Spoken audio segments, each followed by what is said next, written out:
नमस्कार, मैं रिंकी वाजपेयी। आप देख रहे हैं news 24 first express. Madhya Pradesh state civil supplies corporation जिला शहडोल में एचएलआरटी हायर लोडिंग एवं रोड ट्रांसपोर्ट परिवहन कार्य को लेकर एक बड़ा विवाद सामने आया है। विभाग के अनुबंधित परिवहनकर्ता विकास रोड लाइंस ने जिला प्रबंधक को लिखित आवेदन सौंपते हुए आरोप लगाए हैं कि वैध अनुबंध प्रभावी होने, सुरक्षा राशि जमा होने और लगातार कार्य करने के बावजूद उन्हें बिना किसी लिखित आदेश या नोटिस के कार्य से अलग कर दिया गया तथा वही कार्य वैकल्पिक व्यवस्था के नाम पर दूसरे परिवहनकर्ता जय श्री राम ट्रांसपोर्ट को सौंप दिया गया। इतना ही नहीं, परिवहनकर्ता का ये भी कहना है विभाग ने उनका लंबित भुगतान भी रोक रखा है। इससे पूरे मामले में विभागीय पारदर्शिता और टेंडर प्रक्रिया पर कई प्रश्न खड़े हो गए हैं। शिकायत के अनुसार विकास रोड लाइंस विभाग का विधिवत अनुबंधित एचएलआरटी परिवहनकर्ता है। अनुबंध की सभी शर्तों का पालन किया गया, प्रतिभूति राशि सिक्योरिटी डिपॉजिट जमा की गई और विभागीय निर्देशों के अनुसार परिवहन कार्य भी लगातार किया जाता रहा। लेकिन जब लंबित भुगतान की मांग की गई तो मौखिक रूप से बताया गया कि अब परिवहन कार्य किसी अन्य कंपनी से कराया जा रहा है। यदि अनुबंध समाप्त नहीं हुआ था और परिवहनकर्ता कार्य करने के लिए उपलब्ध था तो फिर उसे कार्य से अलग करने का निर्णय किस आधार पर लिया गया? यही सवाल अब पूरे मामले का सबसे बड़ा मुद्दा बन गया है। भुगतान मांगते ही बदल गई व्यवस्था। शिकायतकर्ता का आरोप है कि जैसे ही लंबित भुगतान की मांग की गई उसके बाद अचानक विभाग ने वैकल्पिक व्यवस्था का हवाला देते हुए दूसरे परिवहनकर्ता से कार्य कराना शुरू कर दिया। यदि ये आरोप सही साबित होता है तो यह केवल भुगतान का विवाद नहीं बल्कि प्रशासनिक पारदर्शिता और अनुबंध प्रक्रिया पर भी सवाल खड़े करता है। क्या टेंडर नियमों का हुआ पालन? मामले में सबसे महत्वपूर्ण प्रश्न ये है कि यदि किसी कारणवश L1 अनुबंधित परिवहनकर्ता से कार्य नहीं कराया जाना था तो क्या विभाग ने नियमानुसार L2 अथवा L3 परिवहनकर्ता को अवसर दिया? क्या अन्य पात्र परिवहनकर्ताओं को आमंत्रित किया गया? क्या सक्षम अधिकारी से वैकल्पिक व्यवस्था की अनुमति ली गई?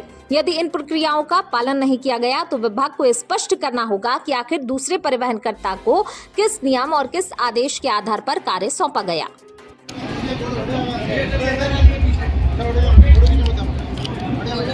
जी एक बार फिर आ जाना, कहने वाले थोड़ा एक फिर आ जाना। आप सारे लोग आ रहे हो तो मिल नहीं पा रहे हो। आशीष संचालन कौन कर रहा?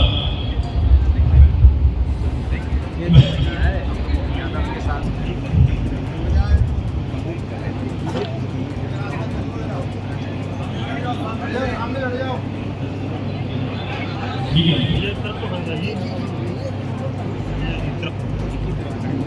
दरअसल सीएम साहब आप सबको 10 वर्ष के लिए आए थे। आप लोग इतने सरल अच्छी कार्यक्रम था नहीं।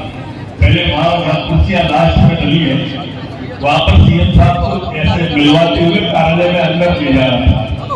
तो अभी भी मैं चाहता हूँ, मेरी इच्छा है आप सबकी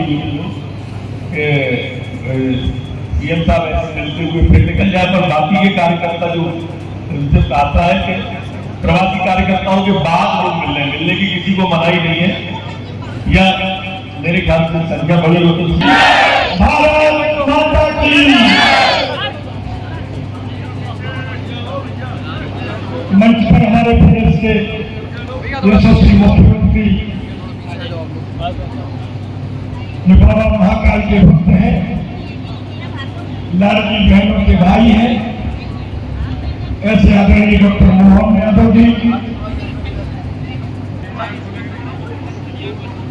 मंच पर हमारे पार्टी के वरिष्ठ नेता,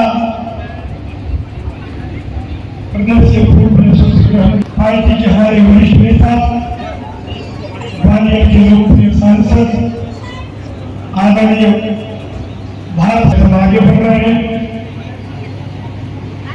पार्टी के हमारे वरिष्ठ नेता, अपेक्स बैंक के जो प्रशासक हैं आदरणीय महेंद्र सिंह जी, आदरणीय राहुल कोठारी जी, आदरणीय आशीष जी, आदरणीय संजीव जी, पूरा मंच विराजमान है।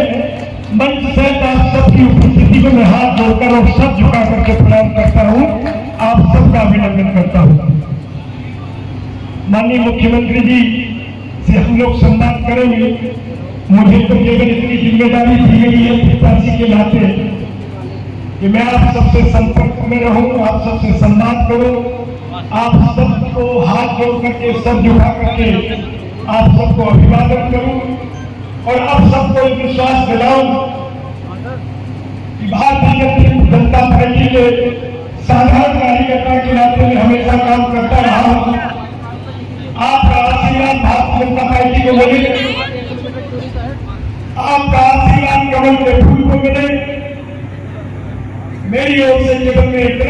विनम्र आप सबको करना चाहता हूं। मैं आपके परिवार का साधारण सा सदस्य हूं, मैं आपके परिवार का बेटा हूं।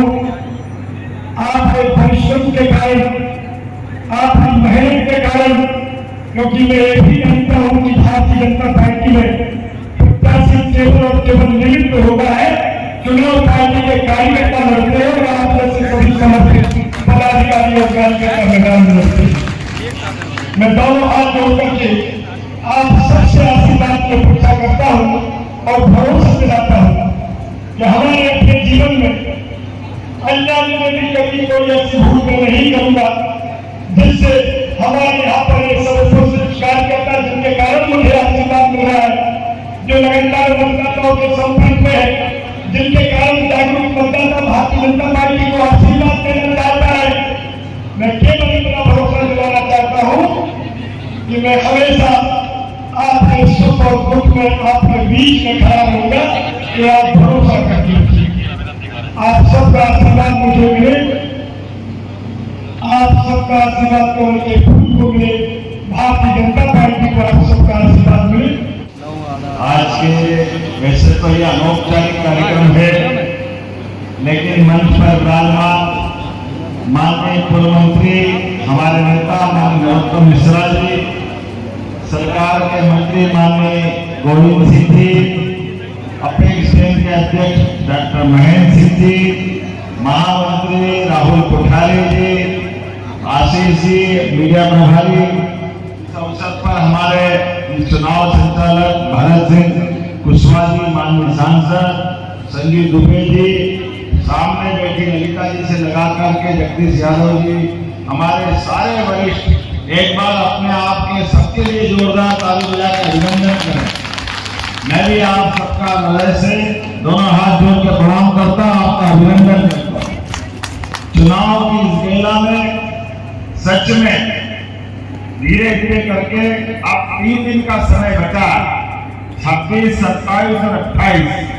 बाद के 2 दिन प्रचार प्रसार से हम सब दूर चले जाएंगे, लेकिन ये बात सही है, ये चुनाव की बेला में जब हम मैदान में नीचे जा रहे हैं, तो अब हमारे अपने प्रवासी कार्यकर्ता, स्थानीय कार्यकर्ता, आम जनता, कांग्रेस को 2.5 साल वापरने के बाद अब हम सबके माध्यम से मैं हमारे आशुतोष जी के लिए जोरदार अभिनंदन। आशुतोष तिवारी निकली, लेकिन जैसे युद्धकाल में होता है, जब सेना युद्ध लड़ने जब जाती है और आखिरी समय में जब समर का मैदान होता है, तो कोई सैनिक नहीं, कोई अधिकारी नहीं, सब अपने तमाम प्रकार के फीते निकाल करके सब मैदान में योद्धा बन जाते हैं।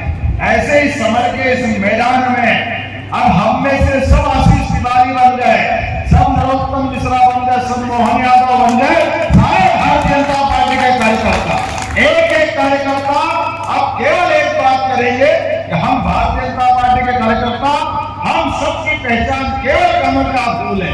हमारे लिए इस समर के मैदान में जनता के बीच जाने के कारण से 2 विषय हैं। एक तरफ विकास करने वाली पार्टी, विश्व की सबसे बड़ी पार्टी, सबसे तेज गति से दुनिया के अंदर भारत का मान सम्मान बनाने वाली पार्टी, और आम जनता की पार्टी, युवा, महिला, गरीब, किसान, सब वर्ग के कल्याण वाली पार्टी, और दूसरी तरफ विकास विरोधी, विनाश की जानता, गरीबों के लिए झूठ बोल के सरकार बनाने वाली।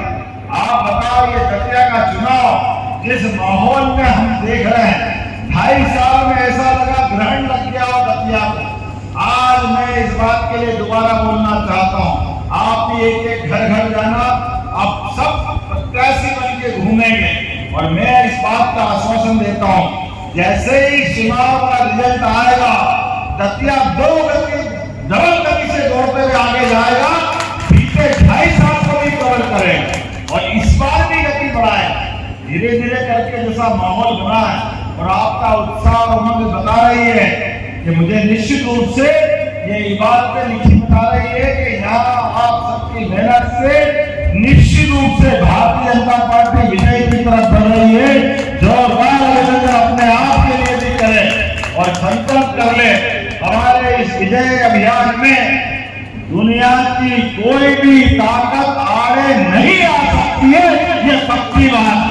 हम सब मिलकर के अब उस निश्चित विजय के अभियान में चलेंगे और प्रचंड बहुमत के साथ हम एक बार विजय प्राप्त करने के बाद पीताम्बरा माई के आशीर्वाद से हमारे शेष कार्यकाल में इस सरकार के सत्र के विकास के नए पैमाने बनाएंगे। आप बताना, यहाँ इसी दतिया के अंदर इस विधानसभा ये उपचुनाव के बाद 11,500 करोड़ से ज्यादा के विकास के कामों का बड़ा कारखाना यही खुलने वाला, बड़े पैमाने में लोगों को रोजगार मिले, पूरा क्षेत्र बदलने वाला। हमारे लिए टेलीकॉम कम्युनिकेशन का पूरा हमारा ग्वालियर का अंचल बदल रहा।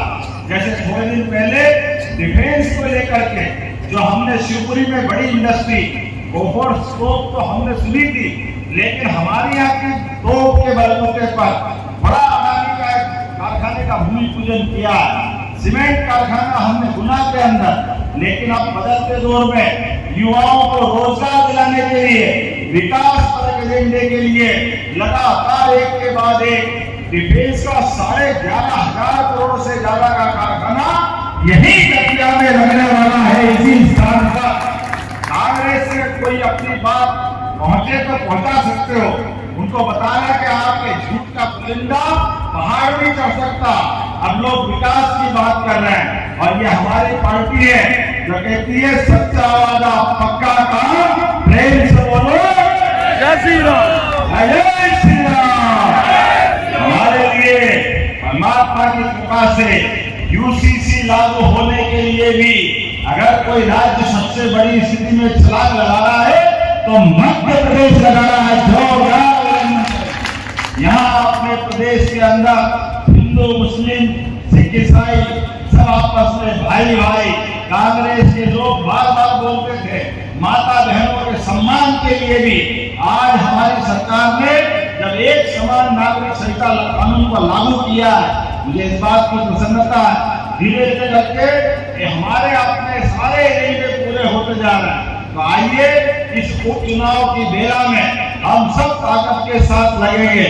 हमारे सारे रिश्तेदार, परिवार, अपने अपने काम धंधे सब छोड़ करके अब निश्चित चुनाव में निश्चित विजय की तरफ हम सब बढ़ेंगे। बोलो सब तैयार है? सब तैयार है? आपके हाथ खड़े हो जाएगा, सारे लोग तैयार हो, तिवारी बन जाए, अपने स्थान पे खड़े हो जाए। और अब मैं यहाँ के बाद दूसरों से मिलने जाऊंगा, आप पीछे पीछे मत आना, हमारा दूसरे लोगों से मिलने का भी समय है। तो मेरे साथ बोले भारत माता की। खबर का अपडेट पाने के लिए बने रहिए न्यूज़ 24 फर्स्ट एक्सप्रेस के साथ।